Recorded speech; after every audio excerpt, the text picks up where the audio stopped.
अरे कौन की छोरी है, कौन की छोरी है? ठाकुर जी कह रहे हैं फलानी की छोरी हूं, करा दे अपने छोरा को ब्याह मुझसे। अरे बड़ी तेज है, ऐसी बोलती जा रही है कैंची की तरह। बोले हम मोहम्मद लगा काट दूंगी नहीं तो।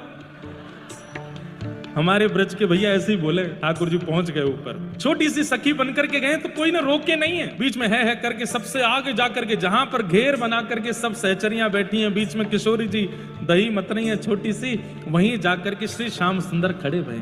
आहा, पहली बार देखो है आज श्याम सुंदर ने किशोर, अभी तक नाम ही सुनो है लेकिन आज दर्शन पहली बार किए। देख करके श्याम सुंदर पहले तो नजर ही उतारने लगे, बोले जय हो वृषभानु नंदिनी की जय हो, कीर्ति कुमारी की जय हो, श्री राधा रानी की जय हो। ब्याह तो बचपन में ही तय है गयो लेकिन अभी तक मिलवे को अवसर नहीं मिला। 4-5 वर्ष बाद ठाकुर जी मिले। किशोरी जी मक्खन निकाल रही, जैसे ही निकाल करके पात्रन में पधरायो, ठाकुर जी मन ही मन सोच रहे हैं या मधुमंगल ने पहले बताई होती कि कुल देवी को भोग लगेगा तो मैं सखी बन के नहीं आता, देवी बन के बैठ जाता मंदिर में। सबसे पहले तो मक्खन मुंह को ही लेनो है, लेकिन अब या ने फंसाए दियो में, या ने तो यूं कही कि मैं सखीन में बटेगा तो मैं सखी बन के आएगा।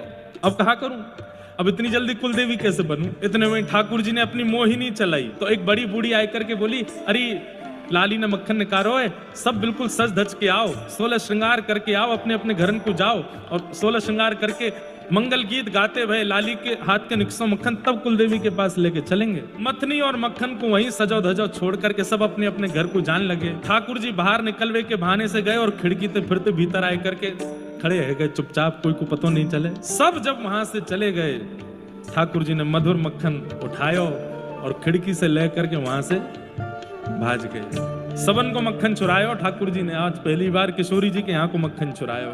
ठाकुर जी लेकर के माखन महाराज भाग रहे हैं और इतने प्रसन्न है, बोले विजय है गई, जीत है गई आज तो मेरी, अब तो बस ये अंतिम चोरी है, या के बाद चोरी करवे लायक कछु बचो नहीं संसार में। अरे किशोरी जी के यहाँ को मक्खन चुराई लियो। लेकिन आधे रास्ता में ठाकुर जी ने मन में विचार कियो, मधुमंगल श्रीदामा तन सुखा मन सुखा धन सुखा सबरे बाट निहार रहे हैं कि लाला मक्खन लेके आ रहा होगा और ये इतना अनमोल मक्खन उनमें बांटना पड़ेगा, उन सबरे इनको देना पड़ेगा और वहां में मुंह को सुख नहीं मिलेगा। या तो बढ़िया तो यहीं कहीं कदम के ऊपर चढ़ के अकेलो ही पाए लूं सबरो, बाकी सबरे मक्खन तो सबन में बांटे हैं पर याकू तो मैं अकेलो ही खा लूं। तभी एक वृक्ष के नीचे ठाकुर जी चुपचाप बैठे हैं, मक्खन की ओर देख रहे हैं, इतना सुंदर। बागु पहले माथे से लगायो, हृदय से लगायो।